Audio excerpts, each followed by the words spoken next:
Di sini waktu Palukas jam 8 jam 1, jam 10 ada nama makam daerah. Bapak Lukas dicari kemana-mana, yang menggugurkan dapat Belanda isi kampek segala macam ada di Rawa Gede bergabung, makanya ini sasaran Rawa Gede. Assalamualaikum warahmatullahi wabarakatuh. Sehat selalu, Cai? Gimana kabarnya? Sekarang gua ada di Monumen Rawa Gede, di mana tempatnya itu Desa Palumbon Sari, Kecamatan Rawamerta ya, Pak. Ah, ini Bang Doi, Bang Doi. Kita mau mulai dari mana, Bang Doi? Naik aja atas. Dari atas dulu. Ya mungkin udah pada tahu sih, tapi kita lebih apa ya? Lebih mengingat lagi sejarah-sejarah. Di sini ada monumen di mana dulu waktu zaman Belanda datang ke sini mencari pahlawan-pahlawan itu gitu. Ya mungkin nantilah kita cerita-cerita, sekarang kita jalan-jalan dulu dan lebih mengingatkan. Mungkin banyak yang nggak tahu ya, Pak ya, kalau anak tangga ini ada berapa. Kita sambil jalan, sambil ngitung juga, yuk. 1, 2, 3, 4, 5, 6, 7, 8, 9, 10, 11, 12, 13, 14, 15, 16, 17. Nah, 17. 17 anak tangga, yang berarti di situ nggak ini ya, ada juga ada artinya juga. 17 itu yang tanggal 17. 17 dan 8 persegi 8 persegi itu buat bulan Agustus. Hah? bulan Agustus. Bulan Agustus. Yuk, keliling. Atasnya berapa? 4 ini, persegi 4. Persegi 4. Berbentuk seperti bunga mekar. Bunga melati mekar ya. Arti dari 4 itu apa? Daun 4, 5 dan tingginya 5 meter. Oh iya, persegi 4 ini menggambarkan bunga yang baru mekar, kuncup baru mekar. Persegi 4 dan tingginya itu 5 meter, artinya di tahun 45 ya. Yuk kita masuk. Di sini ada gambaran kalau mengukur dari kisah. Inilah yang harus kita. Ini kisah, kalau banyak sih yang bilang dari itu menggambarkan di mana seorang anak dan seorang suami yang ditembak dari belakang. Intinya kita jangan lupa juga berdoa buat para pahlawan, buat para pahlawan kita ya. Jangan lupa, hanya dengan Bismillah dan Al-Fatihah aja.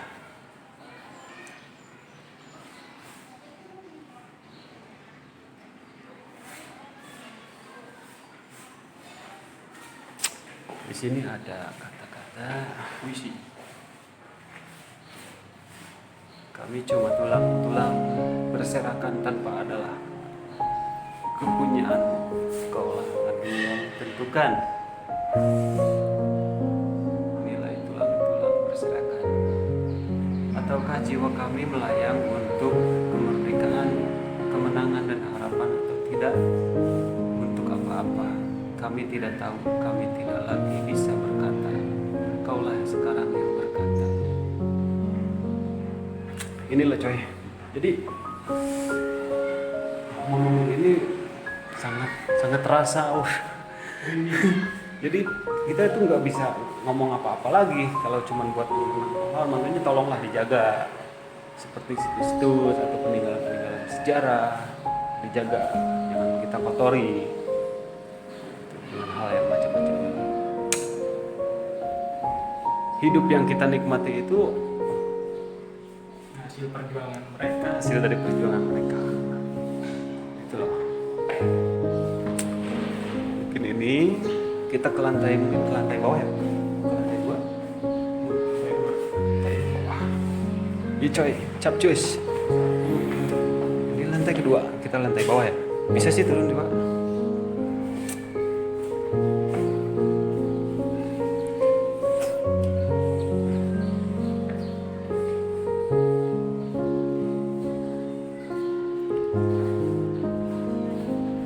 Dari bawah nanti kita jalan lagi ke makam.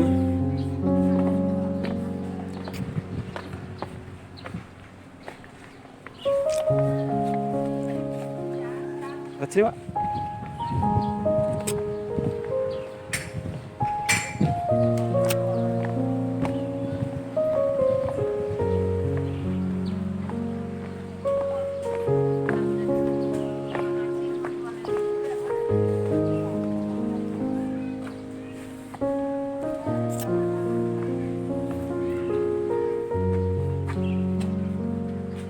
Tertik.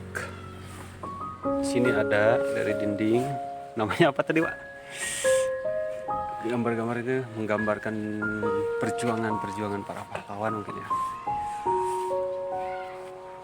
Banyak. Nanti kita keliling.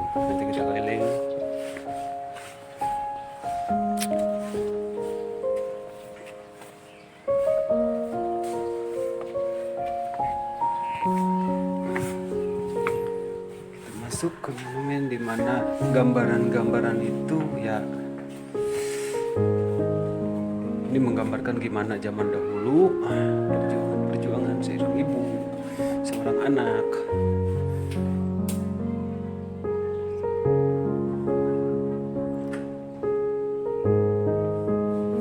Jadi intinya lu lihat, lu rasakan, makanya tolonglah dijaga tempat-tempat bersejarah, jangan kalian kotori dengan coret-coretan ataupun apapun itu.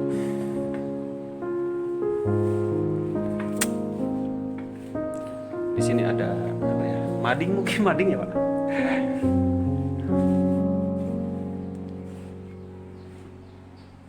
Foto-foto camat, kegiatan. Ya seperti kegiatan-kegiatan mungkin ya, kegiatan-kegiatan apa gitu. Langsung ke belakang. Sini seperti inilah. Kalau perlu, bila perlu ya lu kunjungin ke sini, lu mengingat para pahlawan gimana. Jadi tolonglah, pesan gue sih cuman itu doang, jaga kebersihan, jaga lingkungan, dan jaga situs-situs budaya yang intinya ya bersejarah lah mungkin.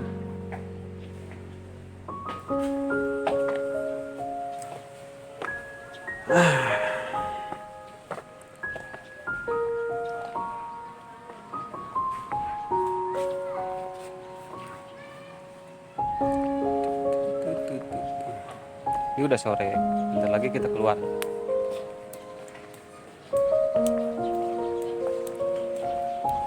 Kita ngobrol-ngobrol dulu bentar.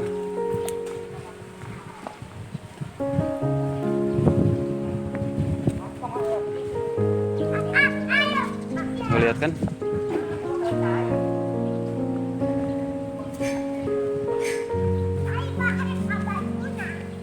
Ini waktu udah sore.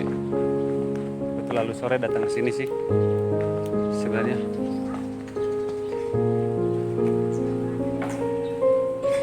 Di sini itu awal mula kalau nggak salah tanggal berapa?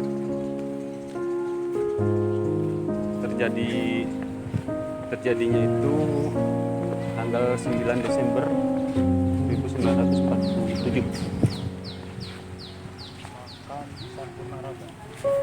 Ini dinamakan Taman Makam Pahlawan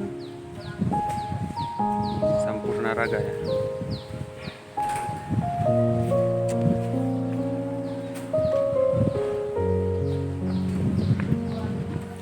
Nah ini yang lebih jelasnya, ini detailnya. Data korban. Data 9 Desember 1947. Jadi 431 orang. Peristiwa yang kedua 1 Januari sampai Oktober 35 orang, 1 Juli sampai November 17 orang. Jadi jumlahnya 487 orang yang tercatat di sini ya. Kita cuman explore, kita ingin lebih kenal Yang lagi. dimakamkan 181. Di sini yang dicatat yang dimakamkan di Taman Makam Pahlawan Sampurnaraga 181.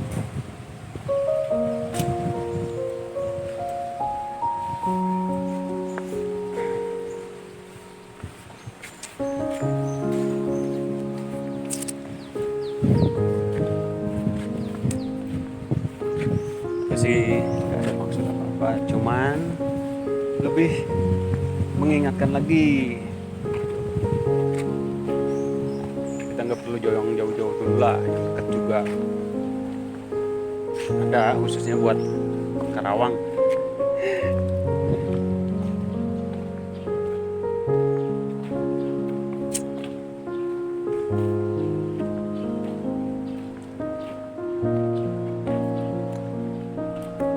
Main-mainan kesini enak loh, adem, ngajakin mungkin anak wisata sambil belajar. Jadi wisata sejarah ya, mungkin lebih tepatnya wisata sejarah ya Pak. Di sini menggambarkan di mana zaman dahulu ya seperti ini. Kira-kira kalau aku sih nggak berani ngomong apa-apa, takut salah. Esa hilang Nah, buat terbilang. esa hilang dua terbilang. Gitu. Cuman mengingatkan aja monumen Rawa Gede. Gitu loh. Nanti mungkin kita bincang-bincang lagi. Berhubung ini waktu udah sore. Kalau bisa, nah ada tete-tete kita tanya ya kalau bisa ya. Boleh. Kalau bisa. Nah. Kalau dia nggak kabur bro, kalau dia nggak kabur kita tanya-tanya lah sedikit ya. Jadi.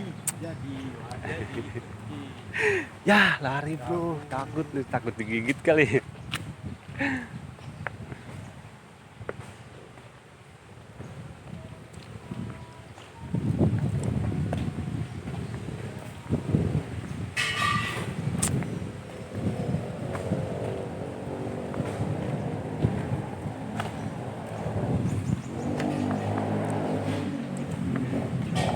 Mau ngumpet bro, dia mau lari bro. Kita mau nanya-nanya loh, malah lari.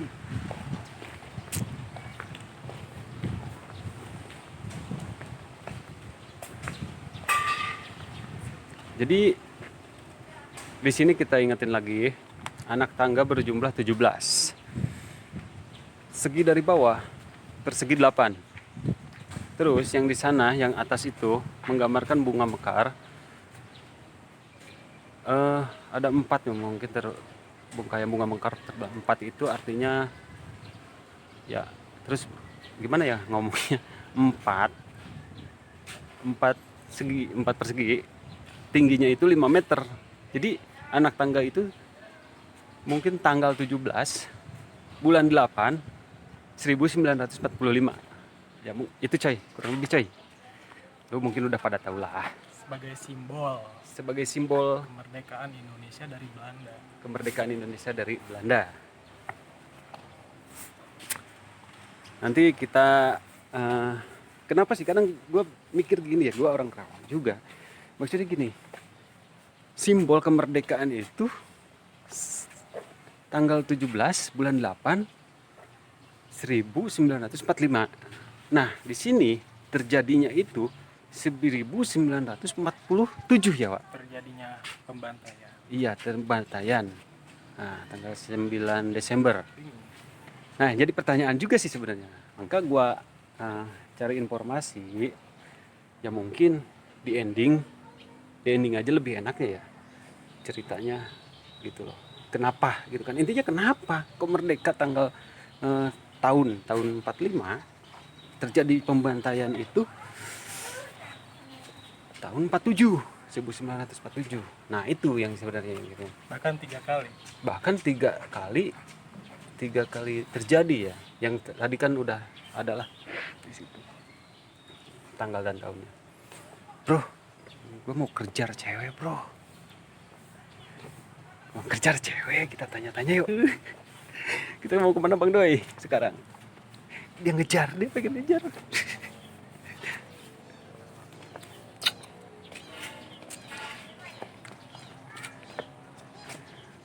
Nah, di sini kita belum explore juga ya.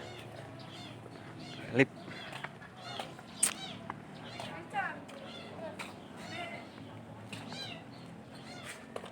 Bro, ada yang selfie, bro. Kita lihat. Tetet. Terete.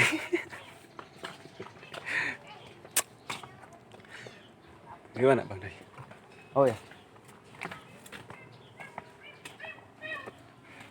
Di sini ada tanggal. Maksudnya apa nih? Oh, Nah, 9. Desember. Ini lo bro. 9 Desember. Nah, taman ini juga berbentuk ya. Tahun, harusnya gua ngambilnya dari atas tadi. Tahun 1947. Banyak kagak nggak sih gua? Lewat-lewat aja gitu. Padahal banyak banget.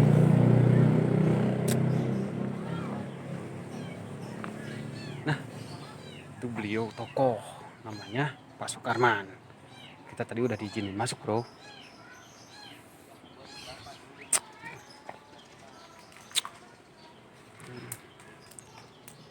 Situs-situsnya. Nah, ini tanggal peristiwa. Nah, ini beliau Pak Ya. Sukarman. Sekarang tanggal peristiwa 9 Desember ya? 9 Desember. Itu belakang tahunnya. 19 Desember. 1947. Ini agresi Belanda kedua. Agresi Belanda kedua, bro. Iya, itu wajib militer para mahasiswa. Hmm. Karena Belanda itu agresi pertamanya adalah tentara sekutu yang bom atom Nagasaki Hiroshima, karena negara besar benci kepada Jepang menjajah Indo lebih kejam, karena Jepang menyerang tanpa syarat 14 Agustus. 24 Agustus negara kita merdeka, tentara sekutu masuk Amerika, Inggris ke Indonesia, dikendalikan oleh Jepang. Nah, itu agresi pertamanya. Nah, ini udah merdeka ya, Pak? Iya, iya. 24 Agustus juga kan udah merdeka. Tapi Jepang kan menyerahnya tanpa syarat. Jepang Ya. menyerah tanpa syarat. Iya, karena Belanda tuh menjajah bangsa Indonesia 350 tahun. 9 Maret 42 menyerah ke Jepang. Makanya ada prasasinya di Kalijati Subang. Nah, akhirnya satu kesempatan Indonesia untuk merdeka 14 Agustus. Makanya Bung Karno itu tanggal 14 Agustus dibuat terbang ke Saigon di Vietnam, dibujuk dirayu oleh Jepang agar mau jadi panitia persiapan kemerdekaan Indonesia PPKI. Ya jelas ingin merdeka. Tanggal 15 pulang ke Indonesia, Bung Karno diserang oleh tokoh bangsa kita, Sukarni, Wikono, Umar Baksan, Subarjo, segala macam, sehingga Bung Karno menolak seluruh proklamasikan dengan alasan aku ditunjuk panitia oleh Jepang. Loh, Jepang udah menyerah di sini. Nah, ini miskomunikasi. Oh. Makanya ada istilah penculikan. Nah, itu karena miskomunikasi. Penculikannya siapa? Adalah tokoh-tokoh dari tentara peta pembela tanah air. Siapa tentara peta itu yang mendirikan peta? Ini namanya Suroto Kunto, kelahiran Bandung 1922, pas 1942 masuk Fakultas Kedokteran di UI. Pas dikuasai Jepang. Nah, oleh Jepang mau direkrut jadi wajib militer Jepang fakultas ini. Jadi Daidancho Komicho maksudnya gitu. Tapi Daidancho Komicho tuh jadi pangaco. Yang menggal bangsa kita, memukul bangsa itulah tentara itu. Nah, ini Suroto Kunto, Utario Suwarjo menolak, dipecat tahun 43. Pindah ke UIN Ciputat, di sana di UIN mendirikan peta pertama itu pembela tanah air dengan alasannya Jepang tuh mendirikan, Jepang juga alasannya peta itu pembela tanah air, makanya itulah peta yang melawan Jepang maksudnya Suroto Kunto. Nah, malam setelah malam 15 malam das Bung Karno diserang oleh tokoh-tokoh kita, masyarakat, mahasiswa, dan tadi tokoh tadi tetap ngomong sampai silakan nggak kepalaku terdengar oleh grup ini, akhirnya mengamankan penculikan itu. Yang membawa sedan wagonnya siapa? Yusuf Kunto, adanya Suroto Kunto. Yang pernah diculik pertama adalah Bung Hatta, Bung Karno, dan Guntur yang baru 9 bulan. Nah, itu subuh-subuh tanggal 16 Agustus dibawa ke sini, tapi Jakarta, Bekasi masih dikuasai Jepang. Kalau di Kerawang 15 Agustus tentara peta udah menguasai Jepang. Malah markas Jepang terkuat waktu itu di Rengas Dengklok. Di Karawang mah cabang. Di Rengas Dengklok itu markasnya namanya Gedong Jangkung. Iya. Tapi orang Dengklok kalau bentuknya Gedong Jangkung. Banyak sih. Terus di Karawang markas Jepang itu yang sekarang jadi Pegadaian, Alun-alun. Ya, yang jadi Bakeri Holland Bakeri di Indomaret itu markas Jepang, tapi cabang dari Rengas Dengklok, tapi rumah itu udah dihancurkan oleh tentara peta. Makanya begitu keluar dari sebelah sana ditanya tuh Yusuf Kuno, bawa siapa ini? Dirahasiakan, masih di sebelah gedung gede mah. Tapi udah nyebrang ke Tanjung Pura, ditanya oleh tentara peta sini, ini bawa siapa? Ini sedang penculikan di Parung. Oke, kalau gitu kita amankan, bawa ke Rengas Dengklok ke markas peta. Akhirnya diganti sopirnya oleh siapa? Pak Idik bin Salimar, orang Rawamerta. Karena Yusuf Kuno nggak tahu ke Dengklok kemana. Iya. Oke, bawa oleh tentara peta. Mampir di kantor asisten Bedana. Pas mampir kantor asisten Bedana, namanya Siono Hadi Prano. Bawa ini sedang penculikan. Jangan di sini, lebih baik ke markas peta aja. Markas peta waktu itu yang sekarang jadi Tugu Kebulatan Tekad Bikin Citarum. Yang gini ya, paling begitu. Nah itu markas peta terbuatnya. Akhirnya dibawa ke sana jam 9. Pas kebetulan Guntur ini ingin menyusui ke ibunya. Kata Bung Karno, di mana menyusuinya kalau baru tempat begini. Makanya jalan-jalan ke pinggir Citarum pulang dulu 150 meter menemukan rumah seorang Cenas yang sekarang jadi rumah sejarah. Oh, itu yang di sana ya, Pak ya? Iya, itu namanya Jio Kisong. Nah. Dulu mah pinggir Citarum, itu mah pemindahan sekarang. Oh, pemindahan. Iya. Tahun 1957 dibuatkan monumen Tugu Bulan Tekad. 198 rumah Jio Kisong dipindahkan ke situnya 58. Nah, itulah sih tolong gitu Ya mohon maaf sedikit gitu ya. Ini sampai di sini peristiwa yang bersejarah. Ini agresi militer keduanya. Nah, Ini mahasiswa yang direkrut suruh berangkat, yang nggak mau berangkat di sana mahasiswa di penjara 7 tahun. Nah, yang berangkat sini 300 militer Belanda yang dipimpin seorang Mayor Leinen. Kebetulan yang ngejar-ngejar Pak Lukas. Nah, iya. Gitu ya. Pak Lukas Kustario itu kenapa dikejar-kejar paling dibenci oleh Belanda? Dia tukang malingin mobilnya, malingin senjatanya, kalau ditembak nggak kena-kena. Itu Pak Lukas. Malah dia paling membenci Belanda setelah, nah ini tadi, yang Pak Suroto Kunto, Mupreni Mukmin dan Sadikin, setelah merdeka 9 Agustus kan pembuatan BKR. Panglima BKR Jawa Barat Kolonel Abdul Haris Nasution. Komandan Simin Jakarta Letnan Kolonel Mupreni Mukmin, wakilnya yaitu Letnan Kolonel Suroto Kunto dan Sadikin stafnya. Tapi setelah November, nah itu kan bulan Agustus, dipindahkan ke Cikampek markasnya. Iya, yang sekarang jadi BNI di Cikampek. Iya, mohon maaf, ada patung segitiga.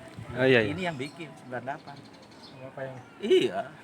Satu Mupreni Mukmin, kedua yang pernah jadi markas itu Letnan Suroto dan Mayor Sadikin. Itu patung 3 segini itu. 98 terus misalnya Panglima Pak Wiranto tuh. Ya tuh hadir di sana. 98. Nah, terus gimana? Di sini gara-gara Pak Lukas Suroto Kunto gugur 25 November 46 di Rawagabus Warung Bambu. Bikin ada tulisan di sana 3.000 buku saya tulisnya itu. Disebut bar di arsip daerah dan termasuk di Monumen Suroto Kunto ada buku saya di sana, itu tulisan saya. Nah, terus Pak Lukas ini paling benci kepada Belanda. Sampai akhir 47, awal 47 maksudnya. Pak Lukas manggil ke anak buahnya, Letnan Sanip, ikut aku. Kemana Pak? Ke Cikampek, ada Belanda 8 kan. Markas Belanda itu sekarang jadi Kapolsek. Cikampek itu markas Belanda. Iya, markas tangsi Belanda di Karawang yang sekarang jadi asrama polisi belakang kantor pos. Cuplikan itu ya. Nah, ini kan ada persegi 8, Iya, anak tangga 17 Iya, sama atas sedikit itu. maksudnya Pak Lukasnya dulu ya. Oh iya, iya, supaya- iya. Nah, akhirnya Pak Lukas begitu berangkat ke Cikampek, sampai di sana nanya ke pedagang ada berapa orang Belanda di dalam itu. Ada 8 Pak, besar tinggi, pakai baju loreng, bawa senjata panjang. Udah Letnan Sanip, Nugroho kamu di depan. Emang Bapak bukan aku masuk? Loh, masa Belanda 8 Bapak sendiri kan gitu ya. Akhirnya apa? Udah kamu depan, kalau ada Belanda keluar tembak gitu. Akhirnya Pak Lukas masuk di jalan belakang. Pas masuk jalan belakang, pintu belakang memegang pintu, ada Belanda yang keluar pegang pintu. Gimana coba? Saling dorong. Tapi hebatnya Pak Lukas apa? Menurut dia, begitu lari ke dia, malah ganti tangan kiri mendorong, ambil senjata. Pas kelihatan perut 70 cm langsung ditempel di perut Belanda, ya ditembak nggak bunyi. Mati itu Belanda di pintu 1. Diangkat bawa keluar nggak kuat, orang kecil bawa yang gede tinggi. Akhirnya apa? Diseret bawa keluar, ditelanjangin tuh Belanda kaki di luar. Maksudnya apa ditelanjangin? Bajunya pakai nyaman. tapi cuma gede jangkung pakai detik pendek gede segila gobrokna. Tapi udah masuk petnya sampai hidung katanya pakai ngintip ke dalam ruangan 7 Belanda sedang mengusung dia Pak yang berjajar. Aku udah tahu posisi. Begitu masuk ke ruangan tengah dia mundur jalan. Belanda nanya, ini Belanda kecil kan dari mana? Gitu. Tapi pas jangka 5 meter, orang kecil dari mana? Balik kanan, petnya dibuka, tangan yang bagian yang 7 mati. Tapi dia tukang balik senjata, udah yang 7 tadi panggul di wae bala senjata. Tapi nggak sadar, bajunya masih baju loreng, petnya sampai hidung, keluar ke depan. Yang Nugroho dan Sanit, Letnan Sanit, kalau ada bola keluar kan suruh ditembak. Ini jangka 13 meter ditembak oleh berdua tapi enggak kena. Kata Pak Sanit, ayo 2 kali, udah jangan semua tembak lagi, enggak kena lagi. Hah, yang gitu. Kedengar oleh Pak Lukas suruh tembak lagi, wah aku yang nyuruh mungkin gitu ya. Dibuka petnya, pas mau tembak ketiga kali 8 meter, waduh komandan, gitu. Ini mohon maaf, itu tahun 90 saya meneliti itu. 92 saya ketemu dengan Pak Sanit di Awan. Dia pangkat udah Letnan Jenderal tuh Pak Sanit. Bahwa benar aku yang pernah nembak senjata itulah Kapten Lukas gitu. Ya mohon maaf, Pak Sanit baru meninggal Letnan Jenderal 2016. Saya diundang ke pemakaman dia di Dawan Cikampek. Artinya menentukan kebenarannya Pak Lukas yang orangnya luar biasa maksudnya gitu ya.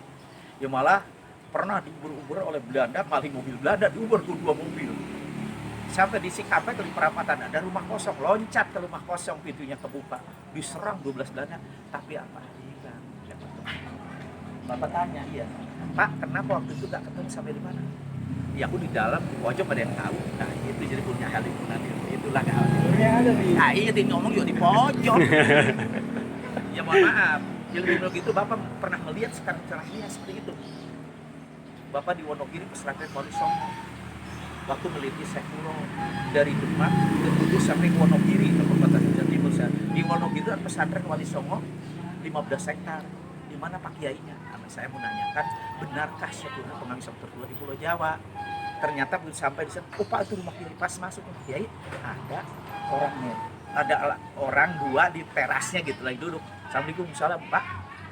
Pak Kiai ada, waduh aku udah 3 hari duduk di sini belum ketemu Kiai. Kenapa? Dia lagi keluar 1 minggu. Tapi silakan coba Bapak tanya.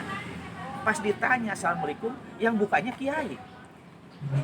Ya kan jadi tanya jawab panjang lebar. Pak Kiai kenapa itu? Biarkan 1 minggu aku tidak akan ketemu. Kenapa? Dia habis membunuh orang di Medan, naik kapal laut sampai Surabaya ke Madiun, naik mobil sampai sini, minta tolong ke aku, biarkan aku udah tahu. Tapi apa? Biarkan aja. Panjang lebar ya itu kesimpulan Pak Kiai itu menjelaskan Suroto Kuto pendiri Islam pertama di Pulau Jawa adalah bentuknya Masjid Demak yang dibuat oleh Wali Songo 1472 Masehi. Kalau Suroto Sekuro 1418, Sunan Kalijaga di Kudus 1449, malah Wali Songo yang ke-9 namanya Sunan Gungjati coba 1 malam bikin masjid 1475. Iya, udah jangan dipikirin.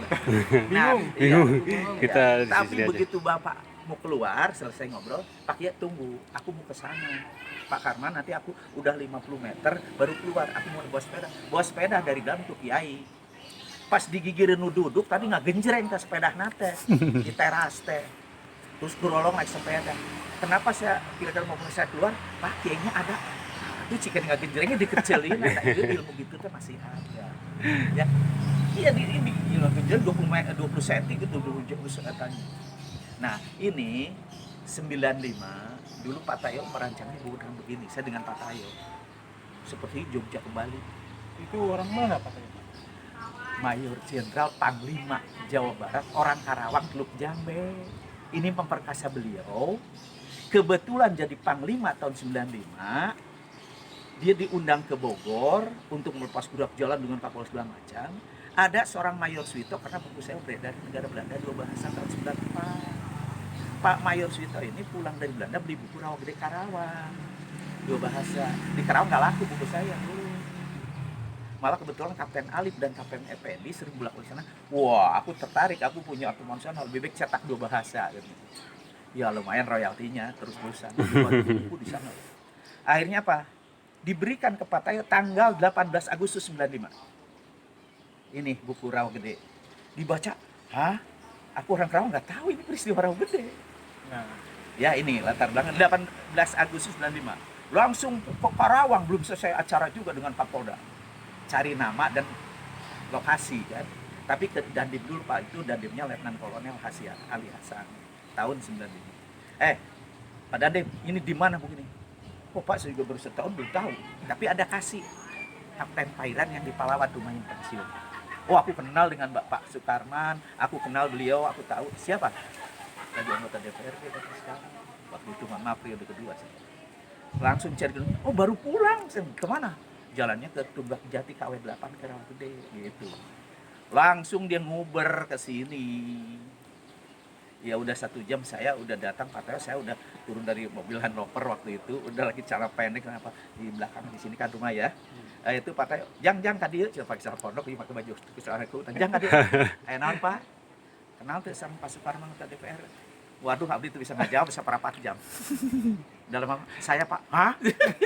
Ayo Pak masuk Pak. Tanya, Bapak ini dari mana? Mobilnya mewah, kaos oblong baru-baru nyamar. Kapolda dengan Panglima loh, dengan sopir. Nggak usah tahu, aku pengen tahu ini buku ini betul, tulisannya betul. Gimana ini lama 1 jam? Isi Pak lokasi. Datang ke sini ini belum ada apa-apa, pagarnya masih ramkawat, kuburan di Bata Patuliksak, tihannya masih papan gitu, pada potong ada rubuh, ya nggak ada yang memperhatikan. Waduh, nangis Pak Tayo. Aku ingin membangun ini sebagai peristiwa yang bersejarah. Cerita panjang lebar. Terus enggak Bapak siapa sebenarnya? Nggak usah tahu, nanti juga tahu. Gitu lagi. Tapi 1 jam kemudian, dua SPM banyak datang sini, Pak Dandim, Kapolres datang sini, karena ada Kapolda. Kapolresnya Pak Montolulu, Dandimnya Pak Ali Hasan, Pak ini dari Pemda, Pak Asdanya Bayi Suteja waktu itu. Pak Dandim baru sama siapa? Loh, itu yang kan Pak Karma, ini Pak Kapolda, ini Pak Panglima. Pak tentu ingat, itu kan tahu. Nah terus panjang lebar, Pak Dandim, Kapolres siap nggak untuk mengumpulkan orang? Wah Pak, aku ingin membangun ini, bukan dana dari pemerintah, tapi partisipasi masyarakat Karawang. Kumpulkan tokoh masyarakat, pengusaha Karawang, tanggal 26 Agustus di Hotel Bestin. Dulu hotel yang paling bagus kan Bestin, ya, yang berbintang. Ya namanya, yang ngomongnya Panglima, Dandim dan Pak Ores siap komandan. Pak Karman siapkan potret-potret segala macam, menjelaskan nanti sejarah. Kita jam 12 sudah sampai di Hotel Bestin, sampai jam 2 ke sana baru kita merumuskan anggaran dengan itu. Tapi ternyata jam 1 udah penuh di hotelnya, di Sangaya dikumpulin jam 2 sampai jam 4, tapi jam 1 udah penuh. Nah langsung menjelaskan, akhirnya muncul, aku akan membangun ini dengan siapa yang akan bantu sebagai warga Karawang. Yang pernah mengacung DPR Nasdem, Pak saya nyumbang 15 juta, Cikampek 20 juta, sampai ada 5 juta, 2 juta, artinya tokoh-tokoh gitu ya. Terakhir siapa yang punya Galuh Mas? Pak Amin. Iya, 100 juta. Jadi dihitung jam 4, 496 juta. Ini dianggarkan 500, sudah cukuplah katanya. Terus apa? Supin rekening nomor ini bulan 10 waktu itu Agustus. Bulan 10 masuk rekening, Pak Tayo udah ini uangnya Pak Karman siap kita kerjakan. Lihat gambarnya, ya gitulah begitu. Nah ini dirubah saya mendesain. Dulu gambar itu tinggi, di sebelah sini ruang patung, sebelah sana ruang kantor. Pak, di sini kan nggak cukup. Ini kan cuma 30 meter, gambar ini 50 meter maksudnya. Loh, bikin monumen bukan di sini. Peristiwa yang banyak terbantai di mana? Ya katanya yang terbantai itu banyak di Walungan, di kali, di sana masa ingin monumen data sekali. Udah sini aja. Nah ini makanya, ini saya mendesain ada bunga melati yang belum mekar. Monumen ini bunga melati yang belum mekar. Masih kuncup. Kenapa bunga melati? Bunga melati itu suka duka dipakai. Suka menikah pakai bunga melati. Duka meninggal pakai bunga melati. Tapi belum mekar, Kak. Kuncup kapan mekarnya? Ya anak-anak gadis kurang kayak melatih mekar jadi dosen, jadi dokter gitu. Terus arti sejarah. Ini semua anak tangga 17. Anak tangga 17. Iya, dari manapun. Masuk ke ruang patung segi 8. Ya yang dikacai. Piramid yang kuncup di atas 4, tingginya 5 meter. Jadi 17, 8, 4, 5. Hari kemerdekaan. Itu arti. Nah ini relief dan patung yang membuat walaupun sudah digambar, adalah mahasiswa dan dosen Fakultas Seni Rupa Yogyakarta. Jadi yang desain ini orang Jogja ya? Yang desain mah di sini, yang membuat. Itu 1 meter dicetak di sini, bukan langsung gitu, ditempelin loh. Ini apa gambar ini? Ada abad ke-4 sampai abad ke-8, di mana Karawang Tarumanegara, ya, yang digunakan lalu lintas adalah Citarum. Dari Bandung sampai ke pantai Teluk Bangot, Teluk Kambulu, Teluk Mungkal, Teluk Jambe, itu tuh pelabuhan Teluk teh. Pulang gitu mah tanggal Jambe jadi Teluk Jambe gitu. Nah, ini makanya di Teluk Jambe sebelah utaranya inilah pembuatan mesin Sekuro, mesin pertama di Indonesia, di Pulau Jawa. Yang 1418 itu bentuknya mesin Agung tuh begitu dulunya. Yang aslinya. Masjid Agung itu. Iya, Masjid Agung 8 kali 8 meter, tiangnya di tengah jati besar-besar. Ya mohon maaf, ini perubahan Masjid Agung. Ya saya ke Demak tahun 90 berapa ya. Tiangnya total direnovasi tapi tetap dilestarikan. Tapi Masjid Agung ini tahun 95 setelah ada kawasan, dapat dana bantuan dari kawasan 3,5 miliar.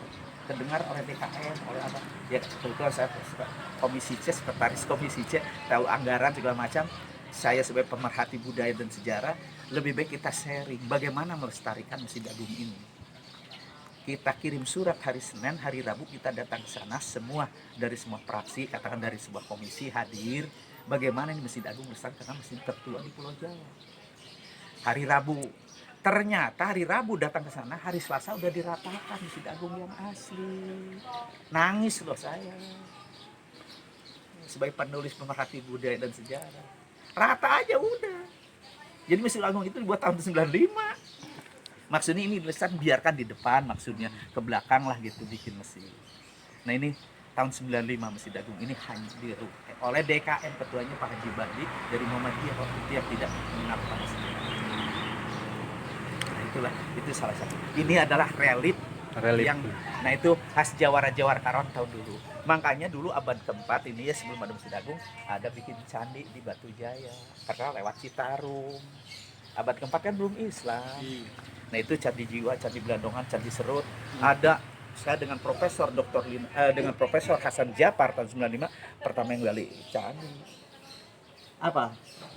Ya dulu di sana masih gitu-gitu. Itu dari 32 hektar lebih dari 20 candi teh.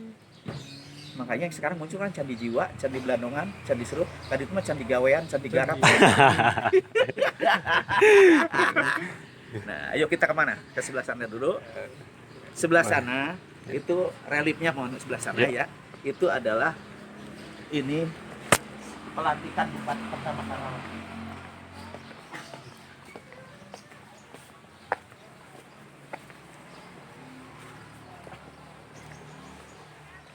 Ini abad ke-16. 1633 Singa Perbangsa dilantik Bupati Karawang yang pertama. Makanya HUT Karawang dari 1633. Kenapa Singa Perbangsa ini dari Solo, Kerajaan Mataram, Sultan Agung yang ngirim. Tadinya di Karawang abad ke-4 8 Tarumanegara, abad ke-8 ke abad 14 muncullah Pajajaran di Jawa Barat dikuasainya.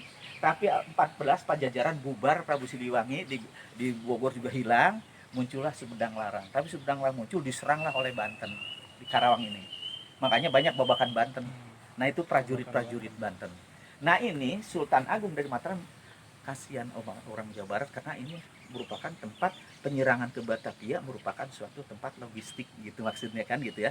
Dikirim 1000 prajurit dari Sultan Agung dari Mataram ke Karawang, dipimpin oleh Sureng Rono yang diberi nama Wira Perbangsa. Nah itu rawa-rawa jadi sawah, cai-cai jadi sawah, makanya Cikampek, Cilamaya, Cirangut, Cici itu cai, rawa-rawa itu gitu. Ya dulunya Karawang tuh Karawaan. Karawaan. Iya Karawang teh sejarahnya Karawaan. Jadi rawa-rawa. Maka di kota ada rawa kuda, ada rawa bagi, ada rawa gabus, rawa sikut, rawa gede, rawa letik, rawa manuk, rawa garung gitu. Di sini ya ada rawa monyet. Jadi itulah sepenggal kisah ya. Nah itu oleh Wira Perbangsa. 1 tahun berhasil 1632 ditarik ke sana mau ke Mataram tapi Digaluh meninggal. Akhirnya dikirimlah 1633 adalah anaknya Wira Perbangsa, ada Singa Perbangsa. Nah inilah bentuknya masih dikuasai, masih zaman Mataram ya, Sultan Agung. Tapi 1677 dia meninggal kan. Dia mau diambil oleh orang Solo, oleh sana, supaya dimakamkan di sana. Tetapi apa? Udah disiapkan di Manggung Jaya. Iya, makam bupati itu. Iya. Singapura Bangsa kan di situ makamnya. Nah akhirnya dari Kerawang, dari itu kan ya alun-alun kan dulu pemdanya, dibawa sampai Cirangon. Ini Singapura Bangsa keluar darah memburu segala macam. Nah mampirlah di Cirangon, belok ke kanan ada pohon besar di jalan ke Jalan Majalaya, ada sumur besar, disitu dimandikan. Ternyata nggak berhenti-berhenti, dipotonglah kepalanya. Jadi kepalanya dibawa ke Solo. Jadi kepalanya di Solo. Iya, badannya ke sini. Badannya- Malah diganti oleh kepala kambing. Supaya ada kepala. Makanya di Cirangon sampai sini nggak hidup kambing Nah, selama-lamanya. di sebelah sana mungkin Pak. Di Nanti kita ngobrol-ngobrol secara panjang berhubung udah sore. Nanti kita ngobrol di rumah Bapak aja kali lebih. itu kalau itu relik. Itu relief semua dan makam peristiwa yang tadi awal udah kita lihat ya. Kita keliling sama beliau Nah ini menceritakan Karawang masa lalu. Karawang masa lalu, Bro. Di pantai rumah-rumah orang Karawang tuh begini. Ya, Rumah panggung. iya rumah panggung pakai eri, pakai tiangnya bambu gombong gitu. Orang-orang pantai sampai sekarang juga masih banyak orang pantai mah. Tapi ini di pertengahan udah pakai genteng, udah pakai bilik, udah pakai apa. Tapi Belanda menjajah bangsa udah bikin bangunan pabrik-pabrik beras sudah mewah-mewah. Ya, sekarang bekas pabrik beras Belanda yang jadi Ramayana. Oh itu bekas. Iya, terus jadi Samcat yang di Cinango, itu Lamaran yang jadi Tugu Tani. Nah itu pabrik-pabrik Belanda di Dengkok, di mana makanya bikin jalan kereta Karawang Dengkok Karawang Wadas itu ngeruk kekayaan bangsa kita. Jam.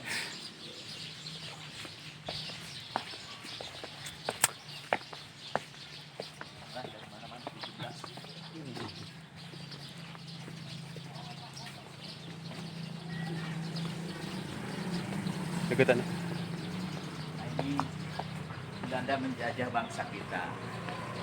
Nanam cengkeh, nanam apapun bangsa kita yang kerja, tapi dia yang ngawal. Tapi hasilnya dia keruk kan di bawah. Nah ini Jepang menjajah bangsa kita. Lebih kejam Rodi Romusa. Tapi yang mukul, yang memenggal bangsa kita sendiri yang dari Danco Komico jadi pengaco. Eta pengaco. Iya, makanya negara besar Belanda, negara besar artinya Inggris, Amerika bergabung membenci Jepang di Indonesia jadi tentara sekutu. Berbuatnya tanggal 6 Agustus dan 9 Agustus kota Nagasaki dan Hiroshima dibom atom. Makanya 14 Agustus menyerah Jepang sini. Tapi setelah kita merdeka ke-17, 24 Agustus masuklah tentara sekutu Indonesia. Amerika ke Surabaya, tentara Nika yang membantai bangsa kita. Di Jawa Barat sampai Bandung jadi lawan api tentara Inggris. Nah itu Bung Karno sedang diculik waktu menulis teks proklamasi Dinasti Dengklok di rumahnya Dia Pisong di atas oleh ya yang 3. Nah ini pengibaran bendera waktu malam 17 Agustus ke sana ke markas Jepang Laksamana Maeda. Besok proklamasi akan kita siapkan di lapangan Ikada Almeida itu lapangan Monas. Monas. Monas ini monumen nasional dibuat 6162. Jadi sekarang Monas aja bukan Ikada. Itu 2 tahun bikin Monas teh, monumen nasional.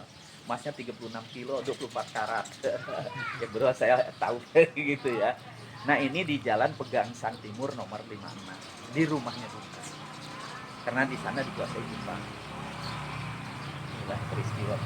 Nah di sini 47 ya tadi setelah Pak Lukas mampir di Rawagede, di sini markas gabungan para pejuang Hizbullah Bekasi di sini, Kiai Nur Ali, BR, TKR macam Citarum di sini. Jadi sasaran wilayah.